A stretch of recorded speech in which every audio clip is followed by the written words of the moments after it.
নমস্কার, আমি ঝুমু পলি, PoliGrill-এ আপনাদের সবাইকে স্বাগত। খুব ছোটবেলায় একবার চড়কের মেলায় গিয়েছিলাম। সারাদিন ঘোরাঘুরির পর সন্ধ্যাবেলায় বাড়ি ফিরে আর দাঁড়াতে পারিনি। ঘুম ভাঙলো, বাবা ডাকছেন, উঠে পড়, নতুন জামা কাপড় পরতে হবে। ঘুম থেকে উঠে নতুন জামা কাপড়, জীবনে অনেকগুলো বৈশাখ পার করেছি, কিন্তু আজও পয়লা বৈশাখ মানে আমার কাছে সেই দিনটা স্মৃতি। কিন্তু পয়লা বৈশাখ মানে শুধু স্মৃতি নয়, অচেনা আগামী দিনে আনন্দ। এই পুরনো নতুন মিলিয়েই জীবনের বই চলা। নতুন প্রজন্মের কাছে গৌরবময় ঐতিহ্য তুলে ধরার জন্য আজকে আমি দেখাচ্ছি বাংলার এক সনাতন খাদ্যাভ্যাস পান্তা ইলিশ। নববর্ষের দিনে এই পান্তা ইলিশ খাওয়ার রেওয়াজ বেশ প্রাচীন। বাংলার প্রাচীন ঐতিহ্য অনুযায়ী নববর্ষে জোড়া ইলিশ খাওয়ার চল দেখা যায় অনেক জায়গায়। নিজস্ব রুচি অনুযায়ী যে কোনো চালের বানানো ভাত জল ঢেলে কম করে 4 ঘন্টা ভিজিয়ে রাখতে হয় পান্তা ভাত বা পৈতা ভাত বা পাখালা ভাত বানাবার জন্য। খেয়াল রাখবেন, ভাতটা যেন এভাবে সম্পূর্ণ জলের নিচে ডুবে থাকে। এই ভাতটা আমি সারা রাত প্রায় 7-8 ঘন্টা ভিজিয়ে রেখেছি। এবার দেখাবো কিভাবে এই স্বাস্থ্যকর পান্তা ভাত সুস্বাদুভাবে পরিবেশন করতে হয়। পান্তা ভাতের সাথে চাপড়া দারুণ লাগে। চাপড়া বানাবার জন্য আমি ডাল ভিজিয়ে নিয়েছি, এবার এটাকে বেটে নেব।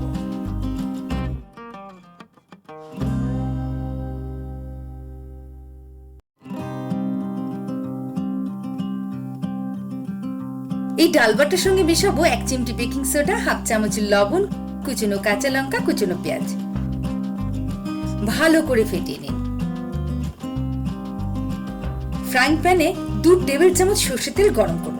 ডালের চাপড়াগুলো দুদিক ঘুরিয়ে ফিরিয়ে লালচে করে ভেজে নিন।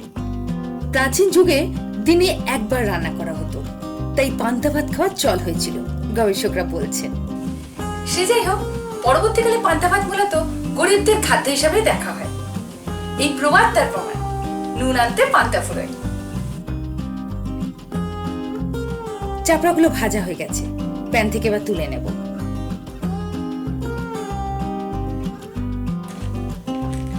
এবার পান্তা ইলিশের ইলিশ মাছ দেখাচ্ছি। পান্তা ভাতের সাথে সাধারণত ইলিশ মাছ ভাজা খাওয়া হয়, কিন্তু আপনি চাইলে ইলিশের অন্য পদও বানিয়ে দিতে পারেন। কড়াইতে 1 টেবিল চামচ সরষের তেল গরম করুন।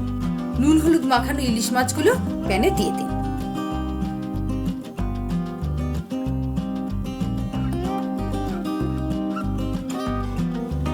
আমি রেওয়াজ হিসাবে দেখাচ্ছি, কিন্তু আপনি ইলিশ মাছ ছাড়াও পান্তা ভাত খেতে পারেন। আধুনিক গবেষণায় দেখা যাচ্ছে পান্তা ভাতের উপকারিতা নাকি গরম ভাতের থেকেও বেশি। ইলিশ মাছগুলো খুব ভালো করে ভাজা হয়ে গেছে, এবার প্যান থেকে তুলে নিন।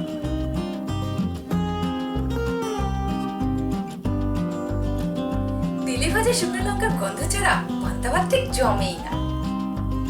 1 টেবিল চামচ তেল গরম করে 4-5টা শুকনো লঙ্কা মিনিট 2 ভেজে নিন। কিছুটা তেল এই সিদ্ধ আলুর সঙ্গে মেখে নিন। স্বাদমতো লবণ ছড়িয়ে শুকনো লঙ্কা ভাজা দিয়ে মাখা সিদ্ধ আলু দুর্ধর্ষ লাগে।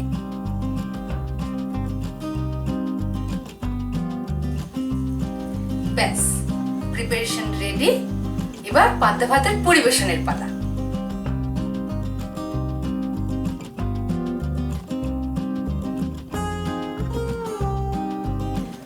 পান্তা ভাতের জল বা আওয়ানি ফেলে দেবেন না, এটা খেতেও ভালো লাগে, খাওয়াও উপকারী।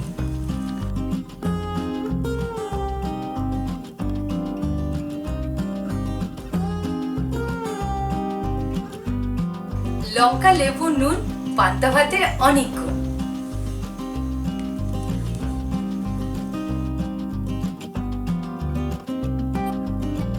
ভাতের উপরে দিতে পারেন ভাজা শুকনো লঙ্কা, কাঁচা লঙ্কা, কাঁচা পেঁয়াজ। কাঁচা পেঁয়াজ আপনি কুচিও দিতে পারেন। সবার উপরে ছড়িয়ে দিন 1 চামচ সরষের তেল। পান্তা ভাত লেবু রস দিয়ে খায়। আমি বলি কি, পাতি লেবুর পরিবর্তে গন্ধরাজ লেবু দিয়ে খান।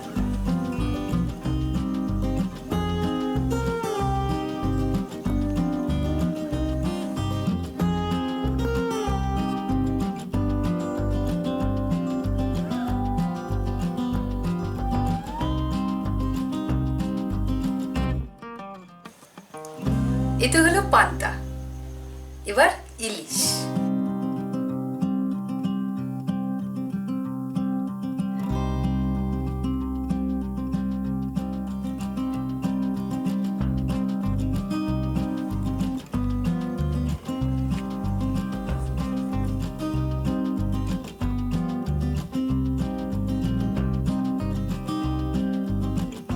শাশুড়ি নাই, ননদ নাই, কারবা করি ডর, আগে খাই পান্তা ভাত, শেষে লেপি ঘর। পান্তা ভাতের জনপ্রিয়তার আন্দাজ এই ছড়া থেকেই পাওয়া যায়। পরম্পরা বজায় থাকুক, আগামী দিনগুলো আরো সুন্দরতর হোক। সুখে কাটুক আপনাদের নববর্ষ। বাংলা নববর্ষ 1426 উপলক্ষে আমি ঝুমু পলি আপনাদের জানাই আন্তরিক প্রীতি ও শুভেচ্ছা।